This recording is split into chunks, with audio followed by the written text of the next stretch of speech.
Present ఇది విన్న తర్వాత 90% మెంబర్స్ పక్కా షాక్ అవుతారు. బికాజ్ ఆర్జీవి మార్క్ ఏంటనేది ఇన్ని రోజు వాళ్ళు ఇప్పుడు ఈ జనరేషన్ వాళ్ళకి ఎక్కువ తెలియకపోవచ్చు. బట్ 90s వాళ్ళకి ఖచ్చితంగా ఆయన పవర్ ఏంటో తెలుసు, ఆయన సినిమాలు ఏంటో తెలుసు. మరి ఇప్పుడు ఆయన వెంకటేష్, అదేవిధంగా విజయ్ సేతుపతి మరియు అమితాబ్ బచ్చన్, అసలు ఒక్కొక్క ఇండస్ట్రీ నుంచి టాప్ మోస్ట్లో ఉన్న పర్సన్స్ అందరినీ తీసుకొని ఓ సినిమా తీయబోతుందని వినిపిస్తుంది. ఇది నిజమేనా?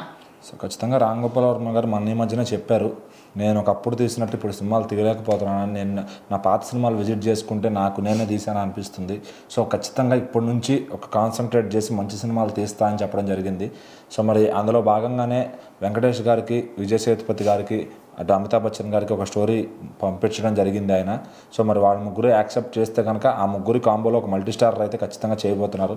ఎందుకంటే రామ్ గోపాల్ వర్మ గారికి ఉన్న క్రెడిబిలిటీ ఏంటంటే ఇండియా ఇండస్ట్రీలో సౌత్ నార్త్ ఎవరైనా ఆయన సినిమా చేస్తాను అంటే ఖచ్చితంగా వాళ్ళు కాదనరు.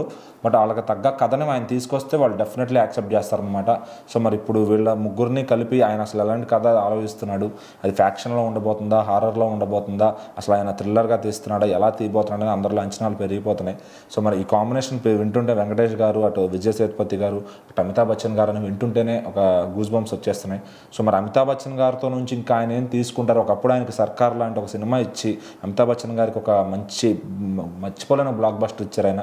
సో ఖచ్చితంగా అది గుర్తుపెట్టుకుని ఆయన ఇప్పుడు ఈయన కోసం, ఆర్జీవి గారి కోసం సినిమా అయితే చేస్తున్నారు.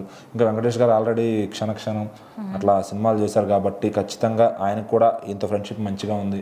విజయ్ సేతుపతి గారితో ఆయన ఏం చేయలేదు, ఫ్రెండ్షిప్ అయితే ఉంది. కానీ ఇప్పుడు తమిళనాడులో అక్కడ కూడా ఆడాలి అంటే ఇప్పుడు ఆయన తీస్తే పాన్ ఇండియా సినిమా తీయాలి కాబట్టి అక్కడ విజయ్ సేతుపతి గారు is the pan India actor అయిపోయారు ఖచ్చితంగా. సో మరి ఆయన పెట్టుకుంటే అటు కూడా ఆడుతుంది. సో మరి అసలు ఆయన ఎలాంటి, వీళ్ళ ముగ్గురిని పెట్టి ఎలాంటి కథ డిజైన్ చేశారు అనేది అందరూ ఆశ్చర్యపోతున్నారు. సో మరి ఇప్పుడు వీళ్ళ ముగ్గురు ఆయన చెప్పిన కథకు ఒప్పుకుంటారా, ఒప్పుకుంటమే కాక ముగ్గురు ఒకే సినిమాలో మల్టీ స్టార్ చేస్తారా అనేది ఒక ప్రశ్నగా మారింది. ఇద్దరిని పెడితేనే చాలా కష్టాలు పడాలి. బికాజ్ ఇద్దరు ఫ్యాన్స్ ని ఆర్జీవి గారు మేకింగ్ అనేది ఎక్కువ కాలం ఉండదు కాబట్టి సో ఒక స్పెసిఫిక్ డేట్స్ ఇచ్చి తీసుకుని వాళ్ళని పెట్టుకుని తీసుకుంటారనమాట. ఫస్ట్ ఇక్కడ ఇంప్రెషన్ చేయాల్సింది ఎవరినంటే ఆయన తీసుకొచ్చిన కథ ఏదైతే ఉందో అది వాళ్ళు విన్నాక నరేషన్ అయిపోయిన తర్వాత వాళ్ళు ముగ్గురు యాక్సెప్ట్ చేయడం ఈజ్ అ గ్రేట్ అనమాట. మరి అది చూద్దాం వాళ్ళు ఎప్పుడే యాక్సెప్ట్ చేస్తారు, నిజంగానే ఆర్జీవి గారు వాళ్ళతో తీస్తారా, లేకపోతే ఇదంతా రూమర్గా క్రియేట్ చేస్తున్నారా ఎవరన్నా అని చెప్పి. యాజ్ ఆఫ్ నవ్ అయితే ఆయన ఏదో చెక్ బౌన్స్ కేసులో కొంచెం మైండ్ అప్సెట్ అయి ఉన్నాడు. సో అది క్లియర్ అయిపోయిన తర్వాత దీన్ని పట్టాలెక్కిచ్చే ప్రయత్నం చేస్తున్నారు. సో చూద్దాం ఈ కాంబినేషన్ కానీ ఓకే అయిందంటే మళ్ళీ ఆర్జీవి బ్యాక్ అయ్యే ఒక సూచనలు అయితే కనిపిస్తున్నాయి. మరి ఆయన ఆర్జీవి బ్యాక్ అవుతారా లేదంటే ఆ బౌన్స్ కేసులో ఉండిపోతారా చూద్దాం.